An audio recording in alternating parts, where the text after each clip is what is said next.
कक्षा 10 निर्देशांक ज्यामिति चैप्टर 7 प्रश्नावली 7.2। 7.2 के प्रश्नों को हल करने से पहले हम कुछ बेसिक चीजें सीख लेते हैं। ये अनुपात वाली प्रश्नावली है। इसमें क्या है, दो बिंदुओं के निर्देशांक दिए हुए हैं और उनके बीच में कहीं पर कोई बिंदु है P जो उस रेखाखंड को m अनुपात n में या m1 अनुपात m2 में बांट रहा है। तो उस स्थिति में हमें P के निर्देशांक ज्ञात करने हैं। तो जरा देखें किस तरह से निर्देशांक ज्ञात करते हैं। वही हमने एक x अक्ष दिया है, x डैश, फिर ऊर्ध्वाधर y डैश जो इसको O बिंदु पर काट रहा है। ठीक है, अब हमने क्या है, एक बिंदु A लिया, एक उसके निर्देशांक x1 y1 है, दूसरे बिंदु B लिया, उसके निर्देशांक x2 y2 हैं। इनको मिला दिया और A से इस पे लंब डाल दिया AR, B से लंब डाल दिया BT, फिर हमने A और B के कहीं पर बीच में, कहीं पर बीचों बीच नहीं कह रहा, मध्य में नहीं कह रहा मैं, कहीं पर भी A और B में एक बिंदु P लिया है और P के निर्देशांक मान लिए मैंने x और y। तो x और y के मान मुझे निकालने हैं x1 y1 x2 y2 के टर्म्स में।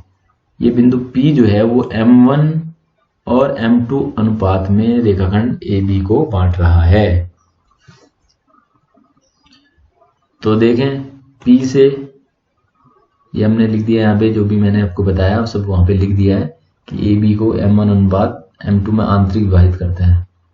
प्रश्न इस तरह के भी होते हैं लेकिन आपके कोर्स में नहीं है। ये आंतरिक विभाजन की जगह बाह्य विभाजन भी होता है। ये AB से बाहर, इसी को आगे कहीं बढ़ाएं तो वहां पर कोई बिंदु P हो सकता है, तो ऐसी स्थिति में भी निकाला जाता है। तो यहाँ आंतरिक विभाजन है। तो देखें फिर PA और PB का अनुपात जो है वो है m1 अनुपात m2। ये हमको दिया हुआ है, ये ध्यान रखना है। PA बटे PB बराबर m1 बटे m2 या PA अनुपात PB बराबर m1 अनुपात m2। अब क्या किया मैंने, A से यहाँ पे लंब खींच दिए हैं, ऐसे यहाँ पे P से भी लंब खींचा जाएगा और A से भी लंब खींचना है BT पे। जरा देखें, P से लंब खींच दिया मैंने OX पे PS, फिर A से लंब खींचा मैंने PES पे AQ, P से लंब खींचा मैंने BT पे PC। अब जैसा कि मुझे पहले से पता है ना, कि OR जो है वो कितना है, OR जो है x1 है, ये दूरी जो है x1 है, इससे पता लग गया। यहां से O से लेके S तक की दूरी कितनी है, x है। O से लेके T तक की दूरी कितनी है, x2। R से लेके A तक की दूरी कितनी है, y1। S से लेके P तक की दूरी कितनी है, y। भाई जो कोटि है ये कोटि बताएंगे लंब, और यहाँ की दूरी हम भुज बताएंगे। और T से लेकर के B तक की दूरी कितनी है, y2। तो अब देखें ये दो त्रिभुज बन गए हैं, AQP और PCB। ये ना Q जो कोण है ना, Q और ये C 90 अंश के हैं क्योंकि लंब है। और ये जो कोण है PAQ और BPC, ये कहते हैं संगत कोण है। ये समांतर रेखा है, संगत कोण बराबर। तो दो कोण बराबर हो गए, तीसरा बराबर हो जाएगा। तो यानी ये दोनों त्रिभुज हैं समरूप त्रिभुज। तो समरूप त्रिभुजों की ये गुण होता है कि उनके जो कोण बराबर हैं उनकी संगत भुजाएं समानुपात में होती हैं। तो देखें फिर इसी नियम को लिखेंगे। यहाँ पे देखें PAQ समरूप है PBPC के। तो इनकी भुजाएं जो हैं, यानी कि यहाँ देखना PA बटे BP बराबर AQ बटे PC। कर्सर देख लेंगे आप, PQ बटे BC समानुपाती होंगी। इसे लिख दिया मैंने यहाँ। PA शुरू में है तो यहाँ BP शुरू में है। AQ बाद वाले हैं तो PC बाद वाला है अपने में, और P आगे Q पीछे वाला है तो B आगे सी पीछे वाला, ये इनमें समानुपाती। अब पी ए बटे पी बी क्या है, M1 बटे M2, तो यहाँ पे लिखेंगे M1 बटे M2।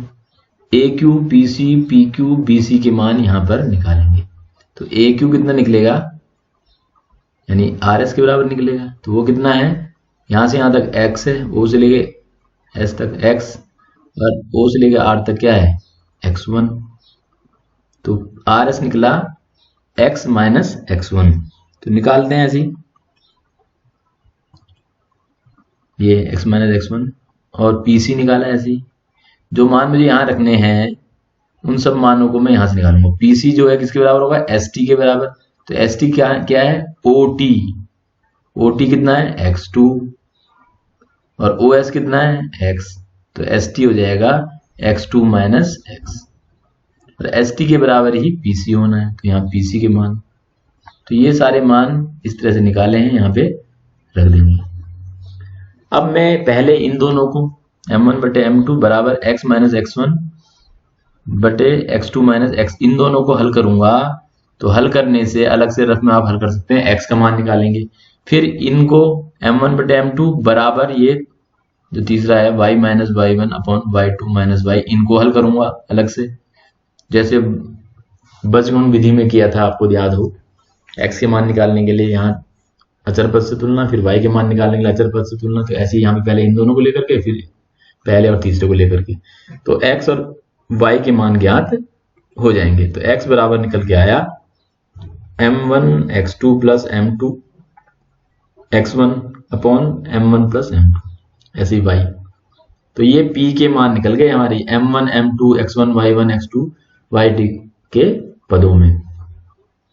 तो हमको कोई रेखाखंड दिया हुआ है, कोई बिंदु उस पे है जो उस अनुपात में बांट रहा है, तो उस बिंदु के निर्देशांक निकालने हैं, तो इस सूत्र से निकालेंगे। इस सूत्र को याद करने का सामान्य सा तरीका ये है कि m1 है तो x2 के साथ गुणा होगी, और m2 है तो x1 के साथ।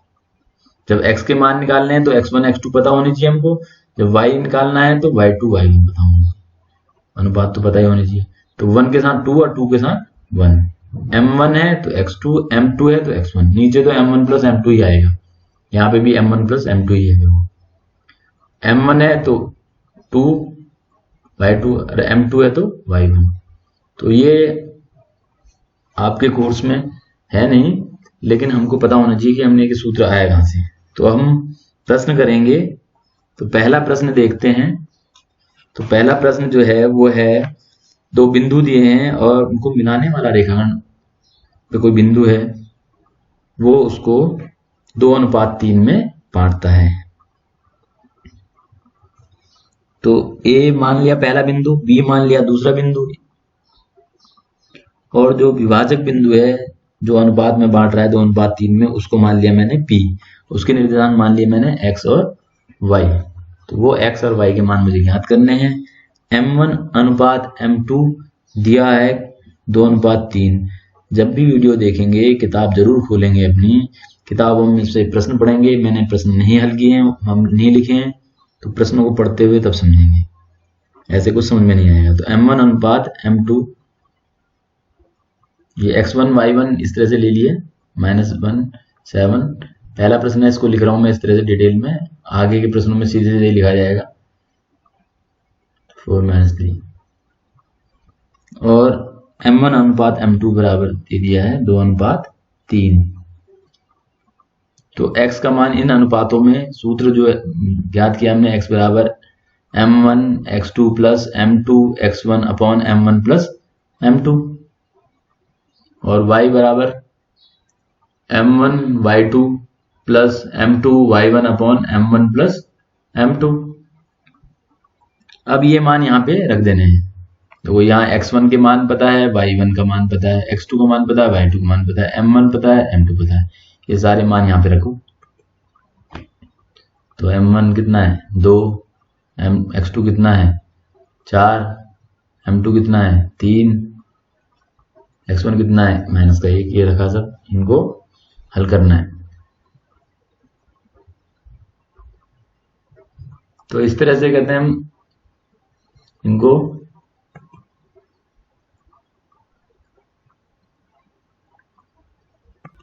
और एक चीज का ध्यान रखना, देखो यहाँ पे 2 है, ऊपर 2 है, ऐसे काटना नहीं है ना। ये तभी कैंसिल होते हैं जब कहते हैं ये गुणा हो रही हो, यहाँ जुड़ रहे हैं। ये तो 2 + 3 या 5 होगा, ऊपर 4 दूनी 8 और ये 3 एकम 3 माइनस का 3 होगा।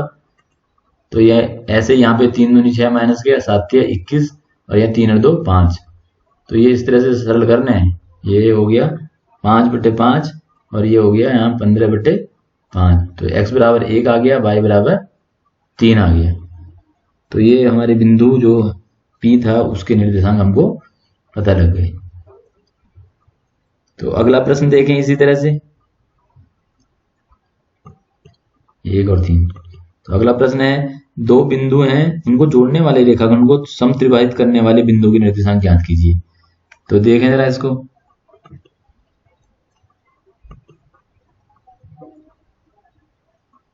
ये कहते हैं थोड़ा सा कट रहा है, आप बिंदु A और B मान लेंगे। पहला बिंदु A जो है 4 - 1 और दूसरा बिंदु -2 - 3। अब विभाजक बिंदु P और Q है ना। जैसे हम जानते हैं, देखें P और Q जो है AB को त्रिभाजित करते हैं। एक चित्र बना लेते हैं ऐसा हम रफ में, है ना। तो चित्र बना लेते हैं, ये चित्र बना लिया मैंने। ये A के निर्देशांक दिए हुए हैं 4 और -1, ये मान लिया। B के निर्देशांक दिए हैं -2 और -3। P एक बार पहले P के निकालेंगे और एक बार Q के निकालेंगे। तो P के जब निकालेंगे तो अनुपात होगा 1 और P से B तक कितना है 2। मैंने 2 तरह से दिखा रखा है यहाँ, क्योंकि 3 बराबर भाग P और Q जो है इस तरह से बांट रहे हैं कि 3 बराबर, A से लेकर P तक की दूरी, P से लेकर Q तक की दूरी, Q से लेकर B तक की दूरी बराबर है। यानी यहाँ से आते 1 कदम, ये फिर 1 कदम, ये 1 कदम। तो यहाँ पे 1 कदम है, तो इधर को यहाँ कितने रह गए 2 कदम। तो ये 1:2। तो जब P के मान ज्ञात करूंगा, P के निर्देशांक ज्ञात करूंगा, तो अनुपात होगा 1:2। लेकिन जब Q करूंगा तो अब यहाँ से A से लेके Q तक कितने हो गए 2 कदम। ये देखो चित्र में दिखा दिया है मैंने। और फिर Q से B तक सिर्फ रह गया नीचे, ये देखो 1 कदम। तब Q पर जो अनुपात होगा वो होगा 2:1। तो इस प्रकार Q के निर्देशांक ज्ञात करेंगे। तो देखें पहले AP अनुपात PB, बिंदु P के लिए AP अनुपात PB कितना है 1:2। यानी कि M1 अनुपात M2 कितना हो जाएगा 1:2। A1 X1 Y1 बराबर कितना है 4 - 1 और B बराबर -2 - 3। और ऐसे ही M1 अनुपात M2 1:2 है। X और Y के मान में सूत्र पता है, अब हम सीधे हमने मान रख दिया। देख रहे हैं यहाँ पे हमने सीधा स्पष्ट कर दिया X1 कितना है, Y1 कितना है, X2 कितना है, Y2 कितना है। M1 अनुपात M2 बराबर 1:2, यानी M1 1 है, M2 2 है। तो M1 + M2 1 + 2 आ गया। देखो नीचे यहाँ पे भी 1 + 2 आ जाएगा। तो इस तरह से यहाँ पे X और Y के मान ज्ञात करेंगे। तो ये अब 2 से 1 की गुणा होगी तो -2 और यहाँ 4 दूना 8, बटे में आ गया 3। ऐसे ही Y का है तो 3 एकम 3 -3, अब -2 और ये बटे में आया 3। तो X बराबर आ गया 6/3, Y बराबर आ गया -5/3। तो X बराबर 2 और Y बराबर -5/3। तो बिंदु P के निर्देशांक आ गए 2 और -5/3। अब Q के लिए करेंगे तो A या B के निर्देशांक तो वही है, लेकिन AQ अनुपात QB है वो 2:1 हो जाएगा। तो बिंदु Q के लिए तो AQ अनुपात QB बराबर कितना हो जाएगा 2:1। देखो यहाँ चित्र में मैंने स्पष्ट कर दिया है, A से लेके Q तक गया 2, नीचे वाला देखो 2 कदम, और यहाँ से Q से B तक 1 कदम। तो ये 2:1। X बराबर A बराबर X1 Y1 बराबर 4 - 1। तो यहाँ पे स्पष्ट लिखे हुए हैं, ये सीधे सीधे मान सूत्र में रखने हैं और गुणा भाग करनी है आपको। बस पूर्णांकों का गुणा जोड़ना घटाना ये नियम चलेंगे और कुछ भी नहीं इस पे। तो M1 अनुपात M2 बराबर कितना है 2:1। तो X1 पता है, Y1 पता है, X2 पता है, Y2 पता है, M1 पता है, M2 पता है। यही सूत्र X बराबर ये रेड में डिनोट किया हुआ है। तो X बराबर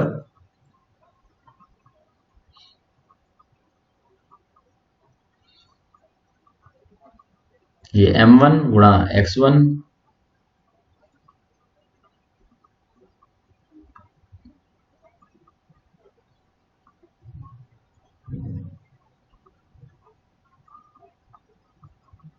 m1 गुणा x2, तो m1 कितना था 2 और x2 कितना है यहाँ पे -2।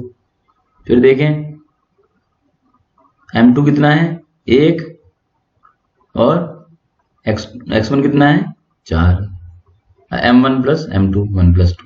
ऐसे यहाँ पे फिर m1 कितना है 2 और y2 कितना है -3, ये कर्सर देख रहे हैं। फिर m2 कितना है 1 और y1 कितना है -1, ये मान रख दिए 1 प्लस 2। तो ये फिर यहाँ पे -4 और +4 हो गया अपॉन 3 हो गया। यहाँ -6 और -1 आ जाएगा अपॉन 3 हो गया। तो ये तो 0/3 यानी x तो 0 हो जाएगा और y हो जाएगा -7/3। तो q के निर्देशांक ये आ गए इस तरह से। तो हमको p और q दोनों बिंदुओं के निर्देशांक आ गई। तो इस तरह का दूसरा प्रश्न भी है कि ये खुद करेंगे आप, है ना। तीसरा प्रश्न भी इसी तरह से आप करेंगे। अब मैं चौथा प्रश्न करूंगा, लेकिन ये वीडियो काफी लंबा हो गया है। अगले में मिलते हैं। धन्यवाद।